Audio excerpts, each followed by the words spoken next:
Muito boa noite, dando continuidade aqui ao canal da Assessoria Live no YouTube.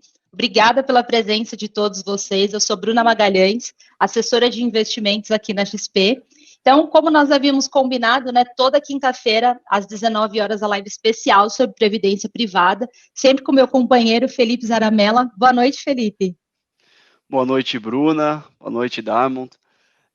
Boa noite a todos que estão nos assistindo aqui nesse horário na Assessoria Live. Assim como a Bruna disse, né, atendendo a muitos pedidos, nós dedicamos um horário para falar sobre um tema que é muito importante na carteira de qualquer cliente, que é previdência privada.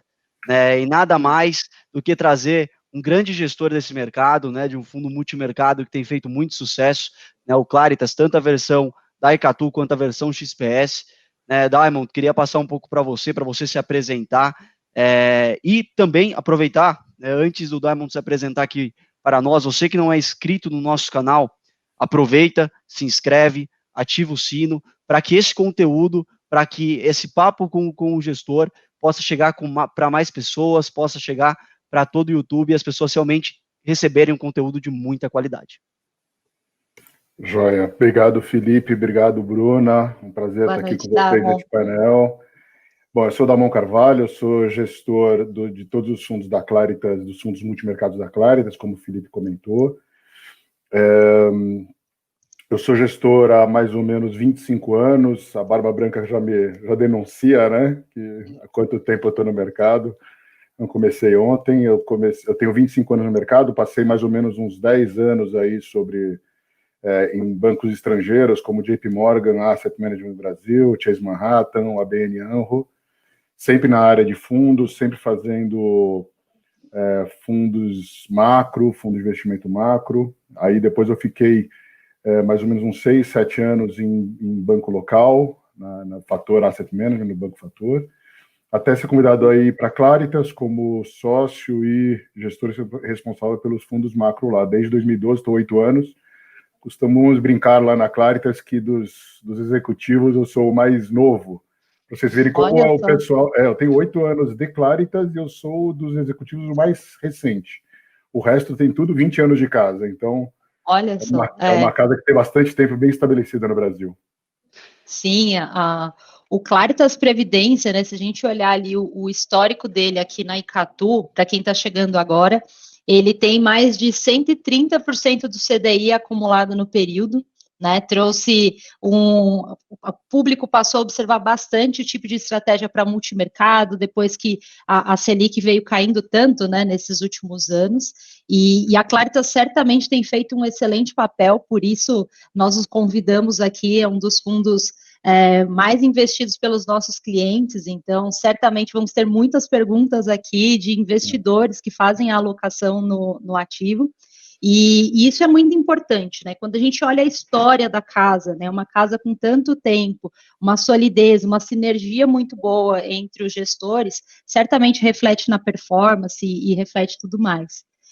Conta um pouquinho para a gente, então, de como foi a sua entrada na Claritas, o que você viu de diferente das outras casas que você já trabalhou? Joia, Bruna. Bom, é assim, eu vou falar um pouquinho da Claritas e aí eu falo por que eu escolhi vir para a Claritas há 8 anos. A Claritas é uma empresa que ela tem 20 anos no Brasil já. Ela completou 20 anos no ano passado, esse ano a gente está fazendo 21 anos de Brasil. Foi uma das pioneiras na indústria de fundos de investimentos independentes, de asset independente no Brasil. Ela foi fundada em 99. Hoje somos mais ou menos 60 funcionários aqui no Brasil e tocamos mais ou menos 12,7 bilhões de reais. Desde 2012, a Claritas ela começou a ser vendida, ela vendeu parcialmente a sua participação para a Principal Financial Group.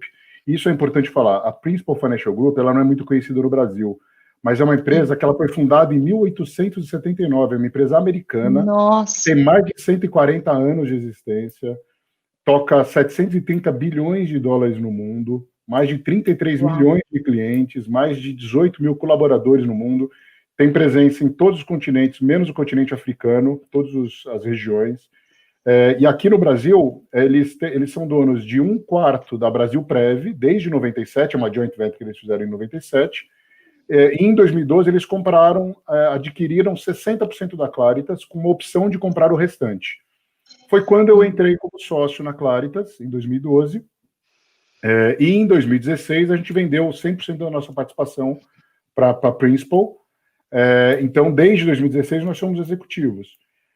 O motivo pelo qual eu acabei escolhendo ir para a Claritas, né, com tanto tempo de experiência, passando por tantas casas americanas, casa europeia, casa local, eu estava acreditando já que essa década de 2010 para frente, inevitavelmente a gente partiria para um processo de globalização de ativos. Então, precisava estar numa casa que tivesse esse acesso, não apenas à malha de distribuição, à rede de distribuição, mas também à informação. E como a Claritas estava associada à Principal à época, já tinha essa associação, já estava nesse processo, e eu entrei como sócio justamente nessa parte, quando a Principal ela adquiriu em abril e eu entrei em setembro. Então, acabei de fazer aí 8 anos de Claritas. Eu acreditava que a gente precisava de um acesso, e aí, não apenas ficar lendo relatório, para você ter uma ideia, a minha economista, eu trouxe da Fator para trabalhar comigo, a Marcela Rocha, excelente economista, meu braço direito na gestão dos fundos.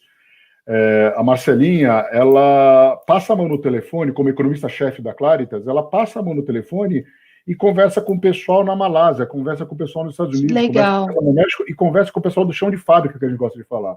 Não apenas lê relatório, ela liga e conversa com o economista que acabou de ter uma reunião com o pessoal lá do governo no México, por exemplo. E aí a gente tem informação aquela que pulsa, sabe? A gente gosta de falar que é aquela que está pulsando, né? Não aquele do relatório, aquelas entrelinhas. E é importante isso para hoje. A gente tem cada vez mais um portfólio mais diversificado, mais olhando para o mundo. Então é importante você ter esse acesso, né, a essas informações, né? Esse um dos diferenciais que eu vejo, né? Isso é fundamental, né, Damon? Cada vez mais, principalmente agora com a situação com o coronavírus, nós percebemos do tamanho da necessidade da diversificação. É claro que foi um evento que pegou a todos de surpresa, e aí eu quero que você conte para a gente, inclusive, o que foi de diferente na Claritas durante o período de mês de março e abril, né? O que aconteceu para trazer esse panorama. Mas cada vez mais, né, a importância da diversificação é fundamental, e ter esse acesso à informação, como você trouxe, da Marcela, acho que isso ajuda muito na gestão, né, ajuda muito na tomada de decisão de vocês, né. E para complementar essa pergunta da Bruna, perdão por cortar, que muito que eu aqui, né, lido com a ponta do cliente, falando sobre previdência, sobre estratégia, o que a Claritas... que muito cliente fala, mas, poxa, nenhum gestor estava vendo o coronavírus, né? Então, como a Claritas acompanhou até o antes daquele surto global, em março, lockdown, como que a Claritas foi acompanhando isso? Acho que é um ponto legal também para você comentar nessa pergunta da Bruna. Joia. Eu acho que excelente pergunta. Acho que cabe aí eu falar um pouquinho do meu processo de investimento, sem cansar muito o pessoal escutando, porque isso entre um economês, meio chateza, assim, né? Então, vou tentar falar uma coisa um pouco mais leve. Mas, assim, como é que a gente funciona? A gente eu costumo falar que a gente vem num processo de investimento em forma de filtro, em forma de cone, de funil.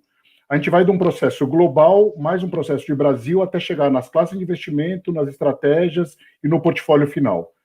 Quando a gente define os nossos temas de investimento, e aí quando a gente entrou esse ano, a gente entrou no ano de 2020, como a maioria dos participantes de mercado, a gente entrou muito otimista com o cenário de bolsa, porque a gente achava que, passado o ano de 19, que foi um ano de muita arrumação no Brasil e no mundo, no Brasil, principalmente, a gente passou por reforma da Previdência, passamos por alguns embates tão difíceis por tantos anos, a gente falou, bom, agora 2020 é o ano vamos tirar o pé da lama, né? Vamos crescer ali 2,5, o mundo vai crescer 3,20, commodities vai bem, o real vai valorizar na margem alguma coisa, ali a gente começou o ano por volta de 4,20 no real. Então a gente falou, bom, então o ano vai ser um ano bom. Então a gente entrou muito otimista em bolsa, muito otimista com o cenário para commodities, muito otimista com o cenário crescimento global, achando que a China conseguiria sustentar uma parte do crescimento global de uma forma bastante importante.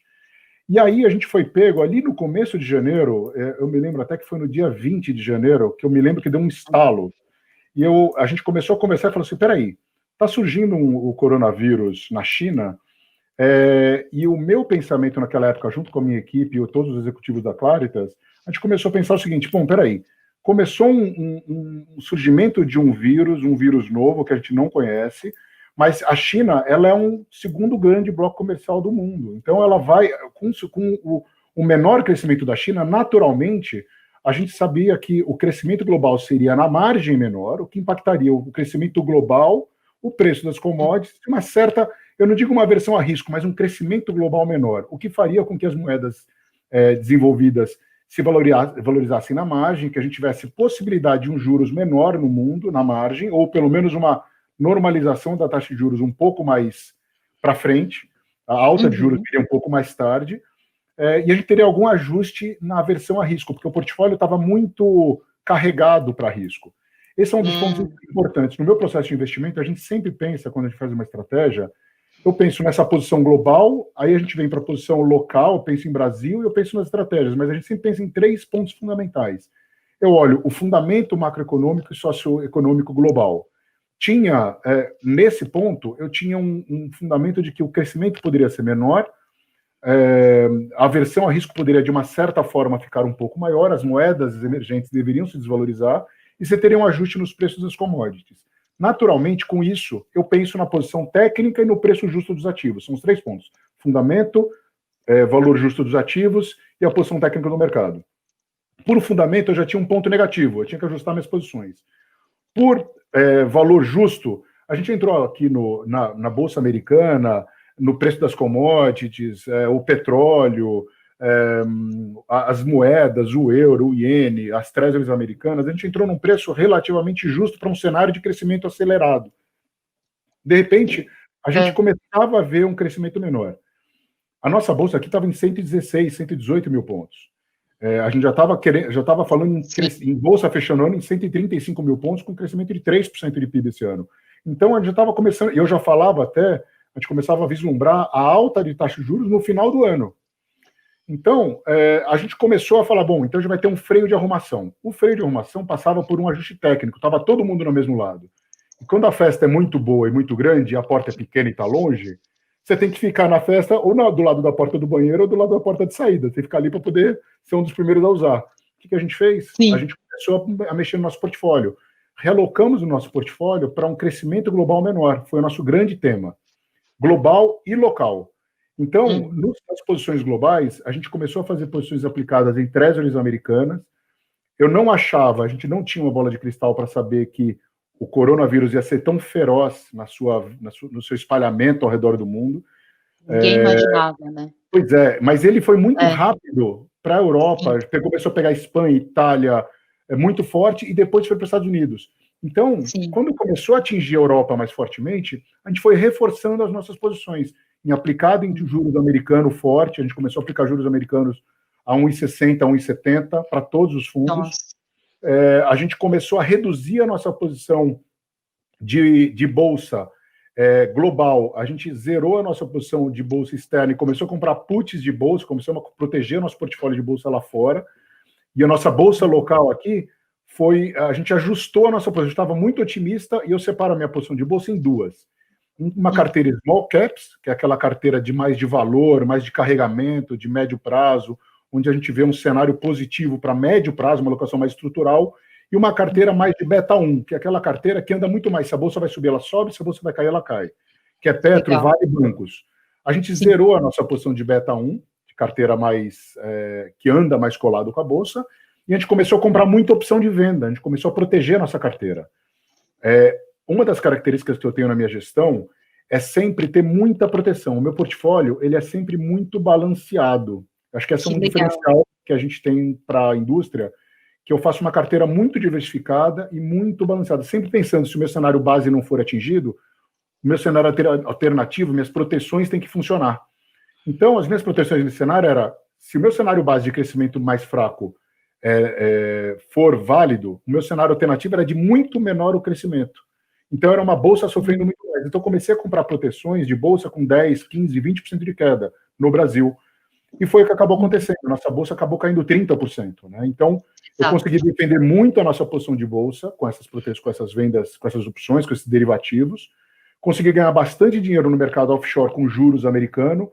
No mercado de juros local, e aí vindo no funil, né, vindo para o Brasil, a gente falava, bom, o mundo vai passar por esse freio de arrumação. O Brasil também. a gente vai ter que ter uma corte da taxa de juros aqui mais forte, dado que o impacto ia ser muito grande. A gente achava que tinha espaço, o PIB ia ser revisto para baixo, a gente começou o ano falando de 2,5%, no meio de fevereiro a gente já falava em 1,8% de crescimento no PIB, no final de março a gente já falava em 6% de queda no PIB.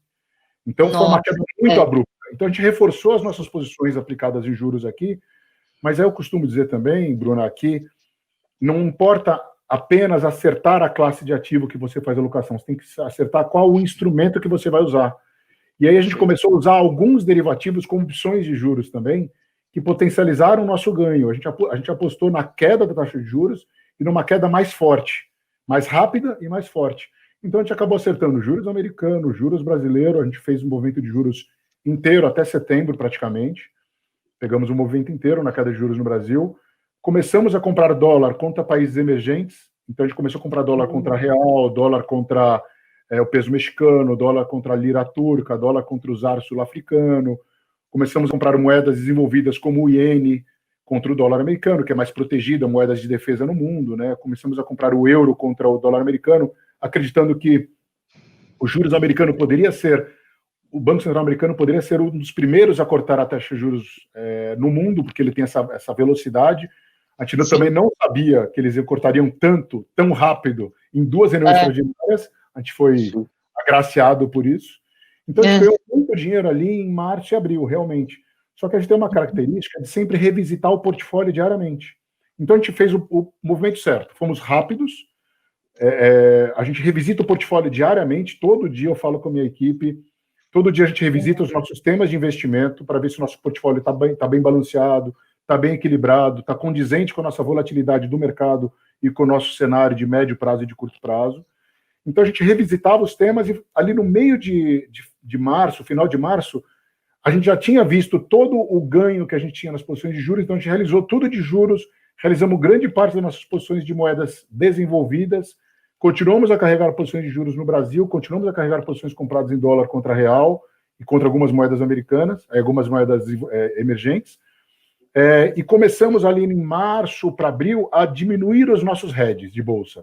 Então a gente conseguiu pegar a queda e pegamos a melhora do segundo tri também. Então foi muito positivo esse cenário. Isso porque a gente tem essa disciplina de ter um portfólio muito diversificado, muito revisitado diariamente. O pessoal deve até me odiar da minha equipe, porque eu esmago eles todos os dias, falando, poxa, mudou alguma coisa, vamos fazer alguma coisa diferente, mudou alguma coisa no cenário. A gente revisita o cenário diariamente, para ver se o nosso portfólio está condizente com o risco de cada um dos portfólios. Então, tanto que a gente não passou, uma das nossas características não é isso, só esse ano, né?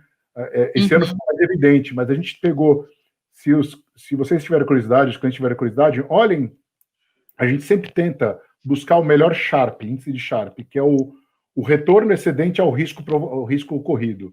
O nosso índice Sharpe é muito positivo em todas as janelas, a gente conseguiu se passar muito bem na época da eleição do Trump lá atrás, no Joesley Day. A gente sempre tem um portfólio bem balanceado, que acaba performando bem em cenários adversos, digamos. E até um ponto, para complementar essa ideia que você colocou, é o que eu sempre falo para os clientes aqui, né, nessa ponta. Quando eu apresento o fundo Claritas para o cliente ali, eu falo, não é para você olhar 2020. Excelente, 2020 acertou as posições, deu certo o fundo, o gestor conseguiu fazer realmente um bom trabalho, mas é muito mais do que isso, é todo o histórico da casa, é todo o histórico do fundo, né? Vocês sobreviveram a várias crises desse mercado, né? E sempre olhando. Então, é o que eu falo, o gestor do fundo, eu falo para o cliente assim, né? Você tem um destino, você quer chegar num lugar, o seu carro, o dinheiro é o seu carro, é o seu veículo, e o gestor é para quem você está dando a chave e fala, me leva até esse lugar.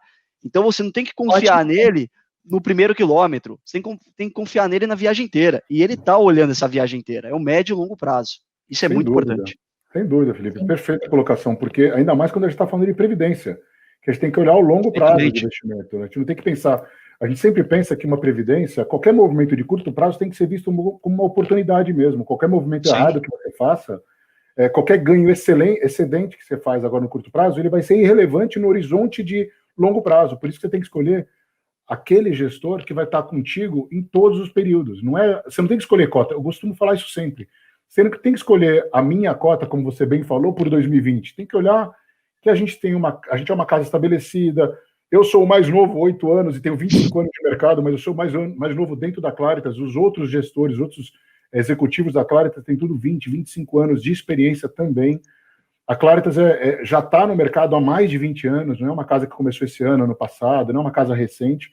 É uma equipe sólida, estável, que preza pela liquidez, de muito reconhecimento de gestão, não apenas nos meus fundos macro, mas nos fundos de renda variável, nos fundos estruturados, fundos florestais, nos fundos de crédito que a gente tem. É uma casa que está aqui há muito tempo e vamos continuar com muito tempo. A gente não é corredor de 100 metros, né? A gente é corredor de maratona. E os clientes têm que estar com a gente não quer que eles escolham a minha cota porque eu fui bem nesse mês. Isso é o pior tipo de escolha. Eu quero que o cliente saiba que ele pode confiar que a gente está olhando o dinheiro dele assim como eu olho o meu. Até porque todos nós, executivos da Claritas, temos nossos dinheiros dentro dos fundos da Claritas. Então, eu partilho do ganho e do prejuízo dos fundos. Eu estou em todos os produtos da Claritas. Fundamental. Isso é fundamental, né? Você compra o que vende. Né? Tem que ser, isso, né? Exatamente. E até um ponto, né? O que você trouxe nessa linha, alguns clientes compartilham muito essa visão. Tanto durante a crise ou até o após ela, a grande maioria dos clientes, o Felipe com certeza deve ter ouvido também, com aquela situação de, mas a bolsa está recuperando, o juros está voltando, o meu gestor está vendo isso? Será que ele vai acompanhar esse movimento? O que ele está fazendo agora? E conhecer o processo de investimento de vocês, e ainda mais essa parte de revisitar cenários, né? Talvez o cenário de ontem não é o mesmo de hoje, vocês corrigirem isso na alocação, é fundamental para trazer isso. Isso é muito importante, porque muitas vezes quando a gente fala de fundo multimercado nas carteiras, a gente pensa sempre no cenário de longo prazo do gestor, né? Então, o que o gestor está olhando para o ano que vem? Então, se acontece um movimento de curto prazo, ele não vai simplesmente mudar a posição porque o curto mudou. Mas essa visão de vocês de que se faz sentido mudanças, elas acontecem, é fundamental e com certeza os investidores que estão nos assistindo agora, acredito que vão ficar bastante felizes com essa notícia. Isso é muito bom. Bruna, assim, não adianta eu estar certo, eu tenho que estar certo não ao longo do tempo só, eu tenho que estar certo, eu me cobro para estar certo sempre. É óbvio que a gente erra, é óbvio que a gente vai ter mês melhor, mês pior, mas o que importa é a nossa consistência de resultado no longo prazo, que é o que a gente busca. Por isso que a gente sempre, quanto pior o cenário, quanto mais volátil, quanto mais nervoso o cenário, mais curto é nosso horizonte de investimento. E quanto mais estável, quanto mais claro, quanto mais transparente, mais eu alongo o meu horizonte de investimento. A gente não é daquele tipo de gestor que eu tenho uma tese, eu carimbo essa tese e vou ficar sentado nela brigando contra tudo e contra todos, olhando a longo prazo. Eu sei que meu cliente espera de mim que eu tenha essa visão de longo prazo, que eu não esqueça esse meu horizonte de longo prazo, mas ele espera que eu tome atitudes no mês a mês, na semana a semana, que ele tome aquela atitude de, olha, o cenário muda muito rápido, né? A gente costuma brincar falando que não é fácil ser brasileiro, né? Cada dia a gente acorda com uma novidade diferente vindo de Brasília, ou vindo de alguma coisa fiscal, ou vindo de... E lá fora também, com o Trump agora, né? Com esses últimos anos de Trump. Esses últimos dias. A gente teve que começar a se acostumar a olhar Twitter, a olhar Facebook, a olhar essas coisas para ter informação também, né? Pois então, o mercado estava oscilando muito em relação a ruídos. E eu tenho que tomar algumas atitudes, nem que seja... eu tenho que saber o que esse ruído pode causar no mercado, porque, como eu falei, a gente leva em consideração os temas de investimento. A partir desse tema de investimentos, a gente roda nossas convicções, a melhor relação risco-retorno, qual é a classe de ativo que melhor representa esses nossos temas de investimento no horizonte de curto prazo e no horizonte de médio prazo. E a gente roda alguns modelos na casa para conseguir gerar o melhor portfólio com o menor risco possível. Então, por isso que a gente revisita diariamente isso. Qualquer posição nova que eu vá fazer, ou forçosamente, eu me obrigo a revisitar o meu portfólio inteiro. Então, eu não chego hoje, vou lá e compro dólar pessoalmente. Se eu comprar dólar, eu tenho que ver se isso vai aumentar o meu risco, isso vai diminuir o meu risco, eu quero aumentar o meu risco, eu quero diminuir o meu risco. Por que comprar dólar? Eu compro dólar porque eu acho que o dólar vai sair de 5,30 e vai para 5,80. Qual o motivo dele ir para 5,80? Isso vai afetar o que na bolsa? Vai afetar o que na curva de juros? Isso é só no Brasil? Isso é no mundo? Então, é todo esse jogo de xadrez que eu fico fazendo todos os dias e vendo se está condizente. E se isso tudo, como se a posição é boa para um fundo, é boa para todos os fundos que eu administro, de forma matricial, só se ajusta pelo risco, como que isso eu vou expressar? Em qual classe de ativo? Qual instrumento? Quanto que isso vai representar do portfólio como um todo da Claritas? E assim por diante. Então, é um processo bastante denso, bastante profundo que a gente faz diariamente e que a gente revisita diariamente, como eu comentei. Né? Ô, Dalmont, até tem uma pergunta aqui do Luiz, ele fala assim, né, que ele tem o fundo Claritas aqui já faz 6 meses, e ele não viu tanta expressividade de crescimento do fundo. Né? Ele fala, poxa, será que toda essa questão de proteção tem impactado do fundo acompanhar esse otimismo que tem acontecido nos últimos meses? Eu queria que você pudesse dar uma visão geral aí, principalmente o que aconteceu nos últimos meses, como o fundo está posicionado e também complementando como que está 2021, qual que é a visão da casa para 2021. Joia, Felipe. Obrigado, Luiz, né, que fez a pergunta. Exato. Obrigado, Luiz, pela pergunta. Bom, a gente começou o primeiro semestre, como eu falei, a gente estava até mais ou menos agosto, a gente estava muito otimista com um cenário aqui que a gente endereçaria todas as questões fiscais apenas para 2020. Com postergamento aí do auxílio emergencial até o final desse ano, a gente começou a ficar bastante preocupado com as questões fiscais aqui no Brasil. A gente sabia que o segundo semestre seria um semestre mais difícil, principalmente porque a gente teria um período de eleição americana pela frente, que a gente teria a confirmação ou não da melhora em V do Brasil e do mundo no segundo trimestre, em termos de crescimento, e a gente ficaria ainda na ansiedade do surgimento de uma vacina ao longo do segundo semestre, dado que a gente ainda passa por uma crise de saúde global, né? Sim. Então, a gente começou a ficar bastante preocupado, inclusive com alguns movimentos vindo localmente aqui, da parte fiscal. Então, a gente começou a fazer algumas proteções, como eu sempre fiz, como eu comentei, né? Os meus cenários alternativos, eu sempre uso muitas proteções. Eu usava muita proteção em câmbio, usava muita proteção em opção de bolsa, e eu continuei a fazer essas opções, essas proteções.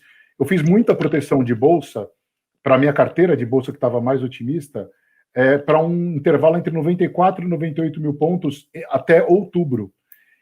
Aconteceu esses 94, 98 mil pontos em outubro. O problema é que ele demorou muito. Passou agosto, passou setembro, passou outubro, e somente em outubro é que foi esse exercício. Então, como eu opero muito com opções, as minhas proteções atravessam muito por opções, essa minha opção ela acabou demorando muito para ser atingida. Então, o prêmio, quando chegou a hora de eu coletar o meu hedge não funcionou.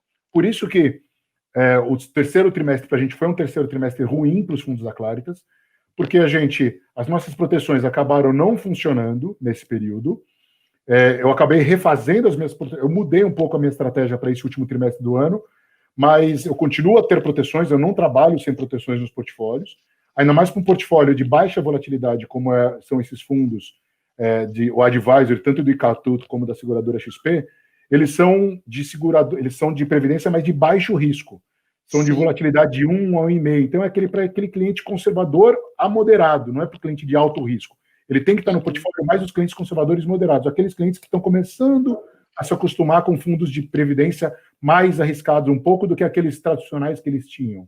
Então, eu sei que o cliente espera que esse fundo tenha uma baixa volatilidade, ao redor de 1,5%, e que tenha um retorno relativamente constante.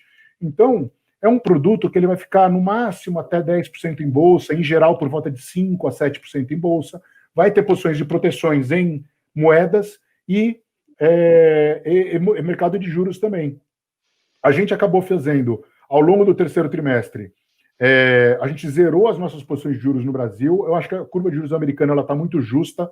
Essa curva de juros americana está muito, pensando naqueles 3 pontos que eu falei, né? Fundamento, técnico e valuation. Por fundamento, acho que o Federal Reserve, o Fed americano, o Banco Central americano, ele não vai subir os juros tão cedo enquanto a inflação não chegar aos 2%. Eles estão pedindo, inclusive, talvez eles comecem até, se não tiver um incentivo fiscal por parte do novo governo Biden, pode ser que eles comecem a voltar a fazer um programa de relaxamento de novo da sua base monetária, fazer um novo quantitative easing. Então, essa curva americana ela não vai mexer muito de onde está. Então, não tem muito ganho na curva americana. A curva brasileira, ela com esse ambiente fiscal mais nervoso aqui, e a gente já está precificando 3,5% de alta na curva de juros aqui no Brasil, Eu vejo muito difícil no curto prazo, se a gente não mudar esse panorama fiscal, eu vejo que a gente ou vai subir 5% juros, ou vai subir muito, muito menos do que esses 3,5%. Então, eu vejo a gente como um momento de inflexão. Eu estou bastante preocupado com o cenário fiscal de Brasil ainda, bastante preocupado com a relação dívida-PIB de Brasil, que a gente está atingindo aí por volta de 90%, 95%, é um ponto de muita preocupação nossa, o que me faz continuar protegido nos meus portfólios. E na parte de bolsa, eu continuo com algumas posições de moedas em dólar contra real, mas um pouco mais balanceado. Meu portfólio de moedas está um pouco mais balanceado agora, eu não estou usando ele tanto como hedge nesse momento, até porque eu acho que a gente está passando por uma sazonalidade agora de dólar mais pressionado no final desse ano, mas a gente acredita que o dólar, passado esse período, dado o cenário global, eu acho que ele tende a se valorizar um pouco, o real tende a se valorizar um pouco, as moedas emergentes como um todo, e eu passo um pouco mais para frente, eu falo do cenário para 2021. Mas ao longo do terceiro trimestre, a gente ficou muito protegido para um cenário que ficou meio lateral. A gente não teve um movimento muito forte de correção que eu esperava. Eu falo que um problema é esse também, né? Quando você tem um cenário negativo, perfeito, vocês conseguem ganhar com esse cenário negativo, faz proteção, ganha. Eu penso, até mesmo eu como assessor, quando vou montar uma carteira, se eu tenho um cenário negativo, perfeito, eu vou montar em cima de um cenário negativo. Se o cenário é positivo, ok, positivo. O duro é quando você não sabe para onde vai, né? Fica a bolsa sobe e desce, o dólar sobe e desce, com o que se ganha? É muito difícil. Exato, Felipe, eu não sei do lugar. E essa é a beleza do multimercado. Eu escolho o ativo, né? E aí, quando o mercado ficou de lado, se vira muito mais trading do que posição. E aí o trading não é o que vai pagar a conta no longo prazo. O que vai pagar a conta no longo prazo é a posição. E a gente fez uma posição conservadora para o mercado e ficou lateral. As minhas proteções não funcionaram, a minha posição de bolsa é uma posição que a gente ficou muito mais focado ainda em setor elétrico, que é defensivo, bom pagador de dividendos. E o setor elétrico não foi defensivo no terceiro trimestre. O setor elétrico caiu mais do que a bolsa, mesmo pagando 6%, 7% de yield. Assim, para mim é surreal, é no-brainer a gente ter uma posição de setor elétrico indexado à inflação, com a inflação subindo, bom pagador de dividendo e com juros a 10%. E as ações caindo. As ações caindo. Então, a gente só reforçou esse final de trimestre, que tem performado muito bem agora, e tem retomado, agora o último trimestre tem começado muito bem para a gente. A gente acabou, de uma certa forma, patinando ali no terceiro trimestre. E teve uma surpresa, né? Eu acho que a gente não pode esquecer que a nossa preocupação fiscal, ela acabou se refletindo no próprio IMAS, né? Nas LFTs, né? A rolagem da dívida imobiliária nacional, ela foi encarecida. E os meus fundos, eles não operam crédito, eles só operam risco público. Quando eu fico mais conservador, eu compro mais LFT.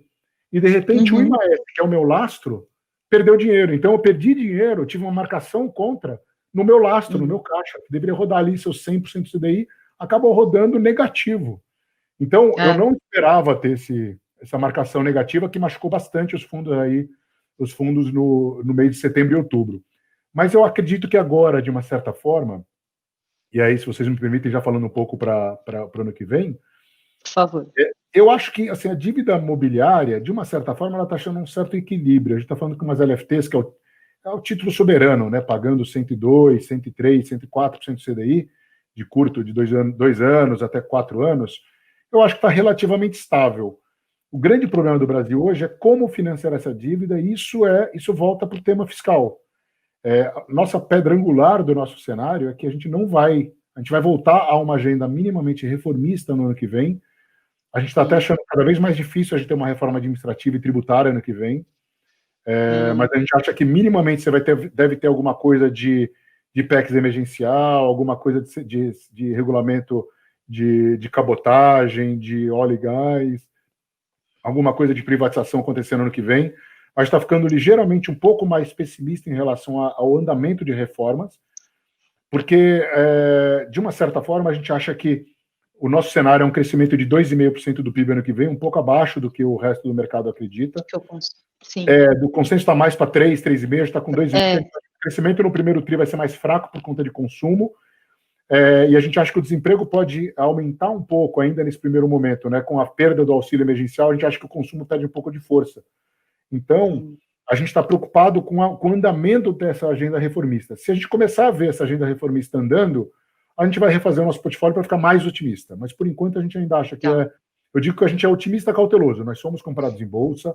Acho que teremos um Natal mais gordo para todo mundo aí. Eu acho que o final de ano vai ser positivo para a bolsa. Eu acho que a gente tem um período muito positivo externamente falando nesse final de ano de mercados emergentes por conta da eleição do Biden, mais diplomata, mais pró-conversas com China, mais pró-investimento, e é muito bom que a gente tenha uma divisão, né? Não tem aquele blue wave lá na economia americana, né? A gente tem a presidência democrata, o Senado republicano e a Câmara democrata, porque você tem o melhor dos mundos. Você tem investimento em infraestrutura, investimento no social, mas você não tem o aumento de impostos que poderia segurar o crescimento americano. Então, dessa forma, você tem um impulso para a compra de risco global. Então, nisso deve fazer as bolsas emergentes e bolsas desenvolvidas continuarem andando, moedas emergentes podem andar. Eu acredito que o real, a partir ali de meados de dezembro, a gente pode ter um real um pouco mais valorizado, de repente a gente pode ter um real passando aí o ano entre 5 e 5,20. Passado esse período aí de sazonalmente de overhead, que vocês devem ter escutado bastante falar aí, né, dos bancos precisando comprar 15 bilhões até o final do ano. Passando isso, acho que a gente pode ter o real se valorizando um pouco. E eu acredito que a gente possa ter, e eu acredito, né, eu acho que a nossa esperança é a última que morre, que passado esse período eleitoral no Brasil, vamos torcer aí que nossos governantes em Brasília, eles voltem aos trilhos da agenda reformista, e se eles voltarem aos trilhos, a gente voa no Brasil. Aí a gente tem ativos de risco andando muito bem, e aí eu posso ficar mais otimista. Mas, por enquanto, como eu falei, né, não é fácil ser brasileiro, vamos continuar olhando o gato, né? E é o que mais segura, né, o nosso cenário atual, está muito mais a agenda política do que qualquer outro ponto. A grande maioria das bolsas no mundo já se recuperaram ou estão bem próximo disso, e o Brasil estava muito atrás por essa preocupação, né? Então isso é fundamental olhar, e que legal que está bem em linha com que o nosso cenário base aqui também, que nós passamos para os nossos clientes aqui na XP. Eu falo que eu sou otimista cauteloso, Bruna, porque eu sou comprado em bolsa americana, sou comprado na bolsa no Brasil. Eu acho, como você falou, a gente está descontado ainda, as bolsas lá fora já fizeram new high, a gente ainda está descontado, o Brasil está muito barato. Se você pensar, o Brasil está barato por moeda e está barato por ratios, né, por indicadores econômicos na própria bolsa brasileira, e a gente paga dividendos muito altos ainda aqui no Brasil. A gente tem bastante espaço para andar ainda aqui no Brasil. A gente está descontado em termos de preço-lucro, né? Um dos índices que a gente olha, a gente está descontado historicamente aí, ainda na ordem de 20% ainda no médio prazo, na nossa visão. Tem alguns setores muito baratos. Então, a gente acredita que a gente possa ter ainda bastante espaço para andar no Brasil, basta endereçar o lado fiscal. Se a gente conseguir endereçar o lado fiscal, que para a gente está muito... basta um empurrãozinho. Eu acho que a gente tem muito para andar em Brasil, muito para andar em Brasil, mas o problema é que a vontade política ainda está muito aquém do que a gente acredita, né? Essa organização de quem vai ser o próximo presidente da Câmara, como que vai ser a agenda do Guedes, se ela vai ter apoio, se ela não vai ter apoio. A gente teve tudo para andar 2020 de uma maneira melhor do que a gente andou, e teve muita picuinha, muita entrave que segurou algumas agendas. Eu acho que o populismo é um ponto importante que a gente deve ficar preocupado no ano de 2021. Então, muitas lições a tirar, né? O ano de 2020 está tirando muita lição para a gente olhar 2020. Espero que nossos governantes em Brasília lembrem disso, porque a gente está com um período bastante perigoso. A relação de PIB de 90% a 95% é preocupante. A gente só tem juros baixos hoje por conta do que foi feito em 2019, mas a gente já gastou essa bala, que foi esse período anticíclico, né, em 2020. Rapidinho, né? O que ia se economizar em 10 anos acabou já iniciando os gastos esse ano mesmo, então gastamos isso é preocupante. E assim, acabou o nosso espaço, né? A gente teve, graças a Deus, a gente teve uma reforma da Previdência no passado que permitiu com que a gente tivesse esse espaço para fazer um ambiente anticíclico e assertivo. Foi muito assertivo. Não para reclamar do governo, nem do Banco Central, só que o juro só está baixo porque a gente fez o dever de casa. E o Banco Central deu recado. Se a gente não tiver... A nossa inflação começou a assustar agora no curto prazo, a gente já tem números de inflação muito próximos à meta no ano que vem, a gente está brincando perigosamente perto da meta, ainda temos hiato do produto, a gente tem espaço ainda para ter um pouco de crescimento sem ter a inflação, porque a gente não tem a crise foi tão grande nos últimos anos que nosso PIB potencial hoje, a gente na Claritas fala que é 1,8%, então a gente está crescendo muito pouco. Qualquer crescimento acima de 2% chama inflação. Então, a gente está preocupado. Se a gente endereçar o lado fiscal, os juros ficam baixos por muito tempo e está tudo certo. Se a gente não endereçar o lado fiscal, os juros podem voltar a subir antes do esperado, e aí a gente pode ter que rever um crescimento do PIB menor ainda do que a gente fala para o ano que vem, e aí a gente pode começar a ficar com um cenário um pouco mais desafiador para o ano que vem. Então, de novo, fiscal. Agenda fiscalista, agenda reformista em Brasília é importante. Por isso que é muito importante também trazer a expertise da casa, né? O conhecimento que vocês têm, a experiência que vocês têm nesse mercado, porque é aquilo, né? A gente sabe, grande parte dos investidores no Brasil, principalmente os de bolsa, muitos não têm 2, 3 anos de mercado, né? Pegaram 2019 excelente para a bolsa, que a pessoa nunca viu uma bolsa cair, e quem sabe, né, quem vive aí os últimos 10 anos, sabe que a bolsa andou muito tempo de lado, né, durante anos, né, e não durante um mês. Às vezes a pessoa fica um mês, ela já fica assustada. E aí você pega 2020, que realmente foi uma queda muito profunda, diferente de 2008, essa foi muito mais rápido, mas a recuperação também foi muito mais rápido da bolsa. Um ponto que eu trago sempre, por isso que é a importância de você ter um gestor com expertise. Porque hoje, olhar no retrovisor, eu tenho certeza, né? E eu pego isso na prática. O mesmo cliente que falou para mim, o mundo acabou, é o mesmo cliente que hoje quer investir de novo 100% na bolsa. Né? E falar, poxa, devia ter ficado. Olhar no retrovisor é muito fácil. Né? É aquilo que a gente sempre fala. Mas você ter essa consistência, ter essa visão de mercado, entender que o risco fiscal está aí, entender que algumas coisas precisam acontecer para realmente voltar a um tom otimista no Brasil, tem que ainda manter proteções na carteira. Não é porque o Ibovespa está subindo que você vai, agora não, está tudo bem, não existe mais coronavírus, risco fiscal está tudo certo. Esse é o ponto, né, Dalma? Acho que é isso que você quer trazer para o cliente que está assistindo, né, para os cotistas do fundo. Exato, ainda mais, e assim, esse papel que vocês fazem, Felipe e Bruno, esse papel que vocês fazem junto aos clientes finais, essa educação financeira, essa curva de aprendizado do investidor brasileiro, é o papel que eu faço há tanto tempo. A gente, como eu brinco, né, a barba branca de tanto ensinar também, e eu fiquei muito grato com esse ano. Eu acho que, como você falou, esse ano, quando a bolsa caiu ali no segundo trimestre, eu fiquei muito grato de ver que muita gente aproveitou esse momento de crise para aumentar o portfólio e teve a tranquilidade de olhar o valor, olhar o longo prazo. Por isso que a previdência é tão importante. Esse momento de nervosismo faz a pessoa olhar mais o longo prazo ainda, faz ele olhar ainda mais a reserva que precisa fazer. Ninguém esperava que a gente tivesse que ficar em casa sem trabalhar, né? Quem pode ficar em casa, né?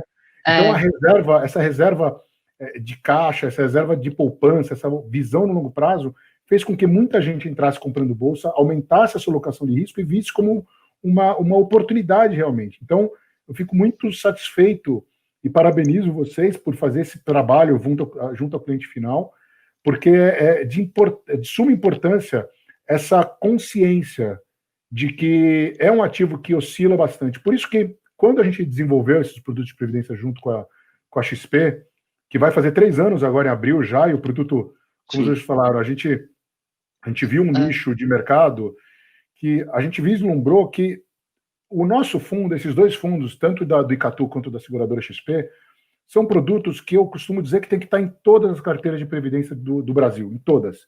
Porque não é aquele que em março e abril eu tenho certeza que os clientes que olharam e falaram, poxa, esses fundos da Claritas foram super bem e seguraram o meu patrimônio de previdência porque eles performaram bem, não nesse período, mas eles conseguiram segurar a rentabilidade. Do mesmo jeito que agora, nesse terceiro trimestre que a gente ficou um pouco para trás, tiveram outros produtos que foram muito melhores que a gente, que compuseram o portfólio deles e os clientes viram que a gente está sempre entregando um bom retorno no longo prazo. É isso que eu quero. Eu não quero entregar um mês bom e eu quero que todo mundo venha botar dinheiro comigo. Não, eu não quero que escolha um mês. Eu quero que seja aquela coisa recorrente, aquele cliente que sabe que tem um gestor... É como se fosse um casamento, né? Não um namoro rápido.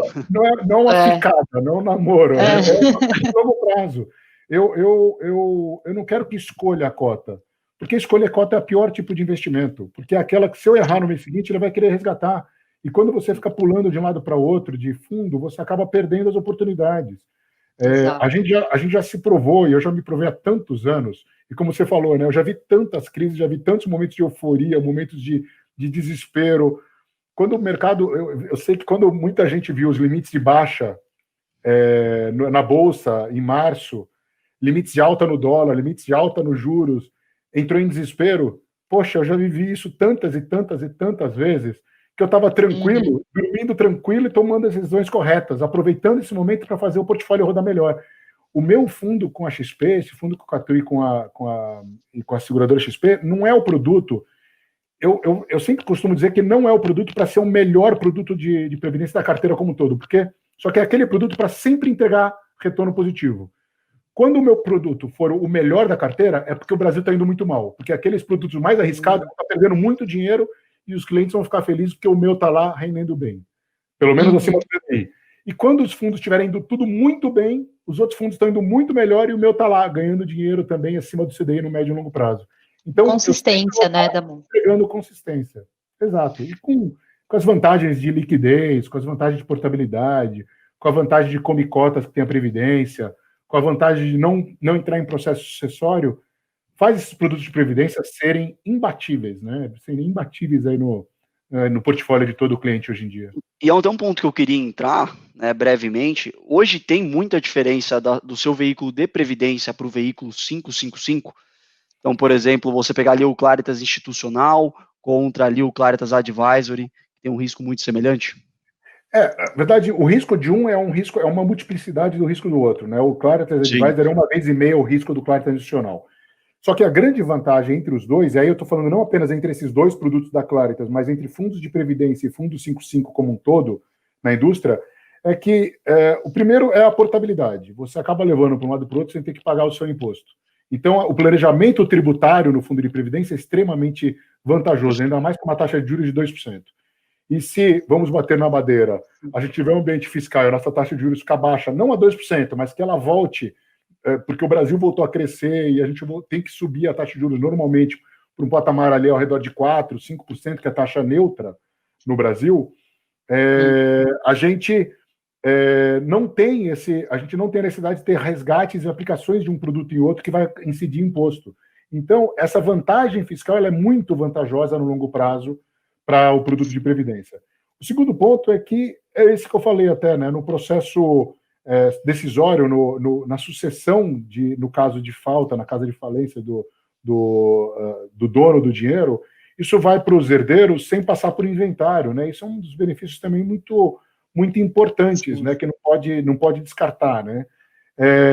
E eu acho que também a própria Previdência por si só, esse período de coronavírus, esse período de pandemia, também acabou incentivando ainda mais esse incentivo a poupar cada vez mais, né? Eu acho que os dois produtos são bons nesse sentido, mas a Previdência tem aquele sentido de longo prazo, aquele sentido de dinheiro que vai ficar ali para eu pensar na minha aposentadoria, pensar no meu bem-estar ali, quando eu parar de ter o meu período de acumulação por trabalho e começar a passar pelo período de benefício, né, de resgate desse dinheiro que eu investi na Previdência por tanto tempo. Então tem esse caráter aí de educação financeira. E fora que a Previdência tem a vantagem de ter débito em conta, né? Você pode fazer débito em conta direto no fundo de Previdência, o que no caso de fundo 555 depende muito da casa que você faz, né? Então acho que tem muita vantagem. Acho que é incomparável. Eu sou fã de Previdência, assim, não é à toa Nós que a gente também. tem um produto tão adequadinho, tão redondinho para os clientes, né? Sim. É por isso que tanto eu, tanto a Bruna, né? Desculpa interromper, Bruna, mas a gente gasta, né? Vamos dizer assim, nosso tempo com essa live, né? Eu trabalho somente com Previdência, né, acredito muito nesse produto, porque, como eu falo, né? Você ter hoje, depois de 2019, com a mudança de legislação, você tem uma diversidade de fundos, diversidade de estratégias, de excelentes gestores, né? A Claritas fazendo esse trabalho excepcional nos fundos multimercado de baixa vol, fazendo parte da carteira do cliente, né, aqui da XP, tanto que tem um monte de pergunta aqui dos clientes, né, sobre performance, resultado, também agradecendo pela live. Isso é muito importante, né? Então, hoje você tem esse cenário que você consegue combinar tudo que a Previdência tem, todos esses benefícios, com fundos performáticos, com gestores excepcionais, né, que antes você realmente não conseguia. Eu tenho certeza que você pega um cenário lá onde a Previdência era travada e você não conseguisse implementar a sua ideia, você não ia querer ter o veículo Previdência, para não conseguir, né, fazer a sua estratégia, enfim, ter que se adaptar. Esse é um ponto muito importante. Exato, Felipe, é extremamente importante. E outra coisa que eu acho que vale a pena comentar, né? A previdência privada hoje já é o terceiro tipo de investimento, está chegando a quase R$1 trilhão no total, o tamanho da indústria de previdência privada no Brasil. E com até a relação dívida-PIB chegando a 95% do PIB, o INSS passou a ser, com a piora da relação dívida-PIB, a gente precisa ter um complemento para a previdência pública, que é aquela nossa do governo, né? A gente precisa continuar mantendo essa previdência por conta de todos os benefícios que ela traz, como os auxílios, né, os benefícios de auxílio doença, auxílio acidente, pensão por morte, todos esses benefícios que o INSS tem, mas a gente não pode esquecer que a gente precisa complementar para ter uma aposentadoria tranquila, né, para ter aquele complemento, para ter uma liquidez e uma segurança na aposentadoria muito grande. Então você precisa ter a previdência privada para complementar a previdência pública, que também é importante por conta dos benefícios. Mas aí, na previdência privada, o papel de vocês realmente é fundamental, né? Essa educação financeira é mais do que fundamental. E eu acho que eu fico muito feliz de saber que nesses últimos anos aí, os clientes estão aprendendo, o nível de perguntas cada vez melhor, os clientes são cada vez mais sagazes aí em olhar, e aí eu fico feliz, porque a gente, na Claritas, nós crescemos muito o número de clientes esse ano, a gente está com mais de 75 mil clientes esse ano, a gente captou os meus fundos, eu toco quase 8 bilhões dos 12 bilhões e meio da Claritas, 8 bilhões são comigo, e muito em cima de previdência. A gente focou muito na previdência, nesses produtos diversificados, com fundos de long bias também, além dos fundos de baixa volatilidade nossa, fundos todos disponíveis na XP, que são...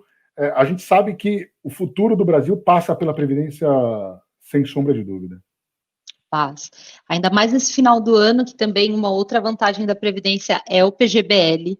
Então, quem ainda não fez a contribuição do PGBL precisa saber um pouco mais sobre qual momento investir, como fazer, qual que é a melhor maneira para alocar. Então, todo ano, até 12% da sua renda bruta tributária, se você tem o vínculo com a INSS, faz todo sentido trocar a sua declaração para a declaração completa do IR e fazer os aportes no PGBL.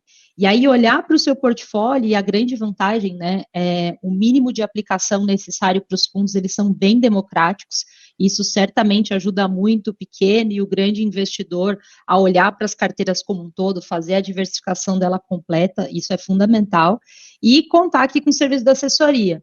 Muito como o Damon falou, poxa, quero montar minha carteira, quero estruturar ali, ter uma boa diversificação, acho que isso é fundamental.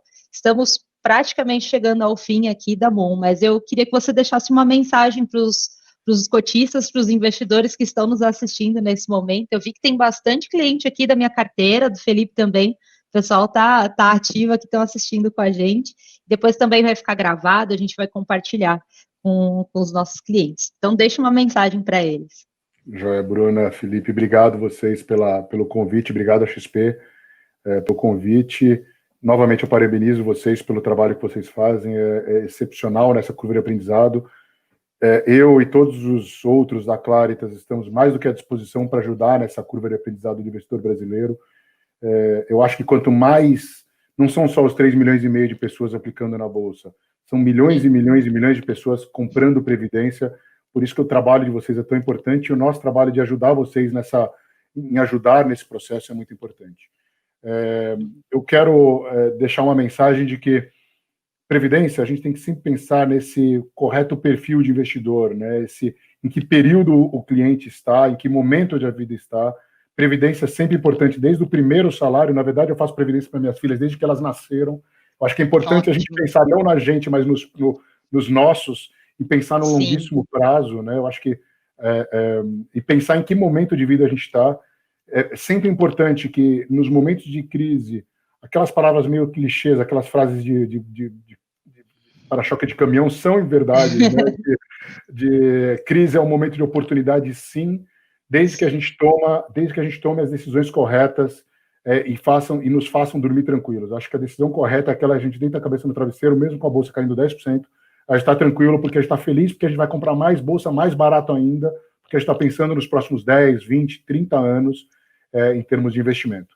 E na Claritas, a gente que pensa tanto nisso e temos uma equipe tão experiente, tão longeva, que trabalha há tanto tempo junto, está disponível e apostos aí para honrar e agradecer essa confiança que os clientes, que esses 75 mil clientes nos depositaram na gente. Cada cliente que vem para a gente é importante e aumenta ainda mais o peso nas minhas costas para tentar entregar o melhor todos os dias.